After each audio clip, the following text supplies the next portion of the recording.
Hello students, जैसे कि आप सभी को हम बताए थे कि बीपीएससी का ऑनलाइन आज से स्टार्ट हो जाएगा। लेकिन ध्यान देने वाली बात ये है कि यह जो ऑनलाइन होगा वो बिल्कुल डमी होगा, क्योंकि ये जो है सिर्फ और सिर्फ आपको अपनी जांच करने के लिए कि किसी तरह की परेशानी तो नहीं होता है, या इससे आप ये समझ सकते हैं कि मुझे कौन कौन से डॉक्यूमेंट की आवश्यकता होगी, किस तरह से मुझे स्कैन करके अपलोड करना है। साथ ही साथ संपूर्ण डिटेल्स इस डम्मी ऑनलाइन के माध्यम से आपको मिल जाएंगे। तो चलिए आज के इस वीडियो में हम पूरे दिखाने वाले हैं कि कौन कौन से आपको डॉक्यूमेंट अपलोड करना है, किस तरह से अपलोड करना है, क्या करना है। संपूर्ण जानकारी यदि आप ये वीडियो देख लेते हैं तो निश्चित तौर पर 15 तारीख से होने वाले जो ऑनलाइन आवेदन है उस समय आपको कोई भी परेशानी नहीं होगा। तो ये वीडियो खास तौर पे आप सभी के लिए बनाया गया है कि किस तरह से हम लोग ऑनलाइन करते समय कौन कौन से डॉक्यूमेंट लेके जाएंगे, किस तरह से हमें कहीं गलती ना हो, इसलिए हम पहले से ही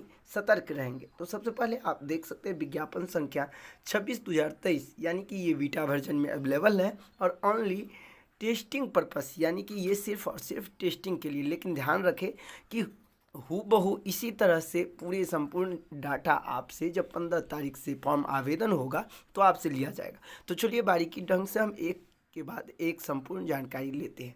सबसे पहले यदि आप देखेंगे तो यहाँ स्पष्ट लिखा है कि डेमो टीचर रिक्रूटमेंट एग्जाम के लिए जो ये फॉर्म है वो डेमो के तौर पे है। तो फर्स्ट नेम आप देखेंगे यहाँ क्या है, फर्स्ट नेम, यानी कि यदि आपका नाम राजकुमार सिंह है तो इसमें आप देंगे राज, इसमें आप देंगे कुमार और इसमें लास्ट ने सिंह देंगे। ठीक है, क्लियर हो गया।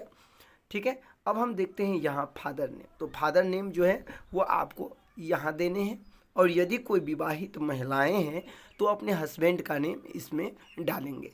ठीक है, ध्यानपूर्वक देखेंगे, ये जितने सारे आप नाम डालेंगे वो अपने सर्टिफिकेट के अकॉर्डिंग ही डालेंगे, क्योंकि आपको सर्टिफिकेट अपलोड करना है।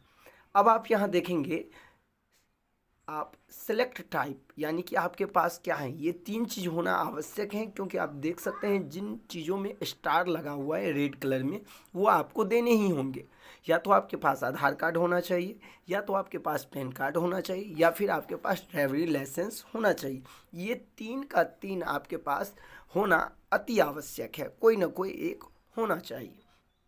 यदि आपके पास आधार कार्ड है तो इसमें आप फाइनली आधार नंबर अपना दे देंगे। ठीक है, फिर यहाँ कहा जा रहा है कि अपलोड एनी पीडीएफ, यानी कि आपको उस आधार कार्ड का, यदि आप आधार कार्ड देते हैं तो उसका पीडीएफ अपलोड करना है। फिर इसके बाद पूछा जा रहा है कि are you a citizen of India, क्या आप इंडिया के हैं, तो आपको यहाँ यस कर देना है।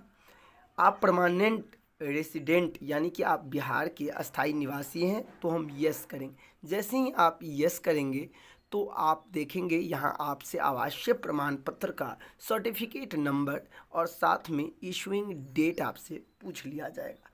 वहाँ आप डेट भर देंगे, यहाँ सर्टिफिकेट नंबर भर देंगे, और फिर आपको पीडीएफ के रूप में यहाँ जो है वो अपना प्रमाण पत्र अपलोड करना है। ध्यान रखें, पीडीएफ अपलोड करना है। ठीक है, बढ़ते हम अगले। आगे पूछा जा रहा है कैटेगरी, और देखिए जैसे ही आप यहाँ जाएंगे तो ऑटोमेटिक येस में टिक हो जाएगा, क्योंकि आप बिहार से हैं और आपको रिजर्वेशन चाहिए। और नहीं तो यहाँ EWS, SC, ST, EBC, BC जो भी है आपको उसमें टिक लगा लेना है। यदि आप BC हैं तो BC में टिक लगाएंगे, EWS हैं तो EWS में। ध्यान रखें जिस कैटेगरी से आप आते हैं इसे बहुत ही बारीकी ढंग से भरें, क्योंकि इसका परिणाम आपके रिजल्ट पे पड़ने वाला है। ठीक है, तो आप यहाँ पे अपना क्या कर लेंगे, फिर नाम लिखेंगे। देख सकते हैं कास्ट नेम, जो आपका कास्ट है वो देंगे। इसके बाद यहाँ आपको सर्टिफिकेट नंबर और इशूइंग डेट डालना है, यानी कि कौन से सर्टिफिकेट, आपका जो कास्ट सर्टिफिकेट है उसका। इसके बाद है अपलोड, यानी कि आपको यहाँ अपना सर्टिफिकेट अपलोड करना है। यहाँ पूरे बता भी दिया गया है शॉर्ट नेम कि EWS का पूरा नाम क्या होता है, SC को पूरा, यानी कि पूरे डिटेल्स में यहाँ बताया गया। यहाँ भी देखिए BPSC स्पष्ट कर दिया है कि आवेदक अपनी जाति एवं आरक्षित कोटि से पूर्णतः आश्वस्त होले किसी प्रकार की कोई त्रुटि होने पर आरक्षण का दावा नहीं होगा। ये आप समझ गए होंगे। इसके बाद आपसे पूछा जा रहा है कि क्या आप विवाहित हैं, तो यदि हाँ तो आप मैरिड में लगाएंगे, नहीं तो अनमैरिड में आप लगा लेंगे। ठीक है, जेंडर पूछा जा रहा है, यहाँ आप मेल फीमेल सेलेक्ट कर लेंगे। इसके बाद आपसे यहाँ पूछा जा रहा है कि क्या आपके ग्रैंड फादर या क्या आप यहाँ देख सकते हैं ग्रैंड सन या ग्रैंड डॉटर, यानी कि आप स्वतंत्रता सेनानी के पोता या पोती या फिर नात या नातनी कुछ भी है तो आप यस करेंगे। यानी कि फ्रीडम फाइटर का यदि आप रिजर्वेशन लेना चाहते हैं तो यस करेंगे, अन्यथा नहीं। इनमें वही लोग करेंगे जिसके पास स्वतंत्रता सेनानी का सर्टिफिकेट होगा, चाहे वो उनके दादा नाम से हो, दादी नाम, जो भी हो। ठीक है, आगे हम देखेंगे। इसमें पूछा जा रहा है पीएच, यानी कि यदि आप फिजिकल हैंडीकैप हैं तब यस करेंगे, अन्यथा आप जब नो कर देंगे तो इसमें से कोई भी चीज़ आपसे नहीं पूछा जाएगा। यस करेंगे तो फिर आप इसमें से जो भी दिव्यांग हैं वो आप सेलेक्ट कर लेंगे। नोट में स्पष्ट कर दिया है कि अस्थायी दिव्यांग की स्थिति में आवेदक आश्वस्त हो लेंगे कि प्रमाण पत्र, जो उनका प्रमाण पत्र हैं वो कॉलम काल बाधित न हो, यानी कि उसमें थोड़ा इंडिकेट कर दिया गया है कि ऐसा नहीं हो अस्थायी आपका कुछ समय के लिए दिव्यांग हो। ठीक है, आर यू एक्स सर्विसमैन, क्या आप एक्स सर्विसमैन हैं, रिटायर कोई भी चीज़, जैसे आप एनी दे दिया है यहाँ आर्मी नेवी इन सब से, तो यस है तो यस करेंगे, नहीं तो नो कर देंगे। फिर आपसे देखिए ये शिक्षकों के लिए जानकारी मांगी गई है कि क्या आप पंचायती राज संस्था द्वारा नियुक्त शिक्षक हैं तो आप यस करेंगे, नो तो फिर यहाँ पे नो कर देंगे। ठीक है, यहाँ पे आपको टिक कर लेना है। आगे स्पष्ट कर दिया गया है कि अस्थायी दिव्यांगता की स्थिति में, अच्छा वही बात को है। फिर यदि हम देखें तो अब चलिए यहाँ क्या है, पंचायती राज संस्था एवं नगर निकाय संस्था के अंतर्गत नियुक्त, यस जैसे ही आप करेंगे तो आपसे पूछ लिया जाएगा इंटर डिजिगेशन। ठीक है, तो आपको अपना इसमें डिजिगेशन देना है। इसके बाद इंटर स्कूल, यानी आपका स्कूल का नेम क्या है वो देना है, और सेलेक्ट डिस्ट्रिक्ट, आप कौन से डिस्ट्रिक्ट में नियुक्त शिक्षक हैं। ठीक है, ये डाटा यानी कि उन शिक्षकों से मांगा जा रहा है जो पूर्व में नियोजित हैं। इनमें से आपकी पात्रता क्या धारण करते हैं, यहाँ देखिए आपसे पूछा जा रहा है कि क्या आप पात्रता परीक्षा पास हैं, या फिर जो टीचर जो 2012 से पहले नियुक्त हुए हैं वो दक्षता परीक्षा हासिल किए हैं, तो दक्षता है तो वो दक्षता में क्लिक कर लेंगे। ठीक है, चलिए हम बढ़ते हैं आगे। इनमें से किस पात्रता परीक्षा की योग्यता धारण करते हैं। अब आपसे 3 तरह के विकल्प हैं। पहला है प्रारंभिक विद्यालय के लिए, दूसरा है माध्यमिक विद्यालय के लिए, और तीसरा है उच्च माध्यमिक।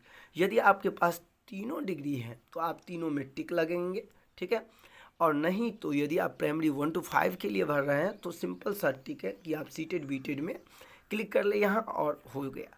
यदि आप माध्यमिक के लिए भर रहे हैं तो इसमें जैसे ही टिक लगेंगे तो यहाँ से आपसे पूछ लिया जाएगा कि आप 19 में पास हैं या फिर अन्य, यदि 2011 में कोई पास होंगे तो अन्य में टिक लगा लेंगे। ठीक है, इसी तरह आप हाई स्कूल का भी देख लेंगे। अब सवाल है कि यदि आप 1 to 5 के लिए अध्यापक हैं, प्राथमिक वर्ग के लिए यदि आप सीटेड पेपर 1 पेपर 2, तो यहाँ आपको क्या करने हैं, अपना सर्टिफिकेट देना है, इशूइंग डेट देना है, और सीटेड का अपलोड करना है सर्टिफिकेट। जो आपका सर्टिफिकेट है वो आपको, यदि आप इसमें टिक लगाए होंगे तो आपको वहाँ पे STT का प्रमाण पत्र अपलोड करना है, जो भी टिक लगाएंगे वो होगा।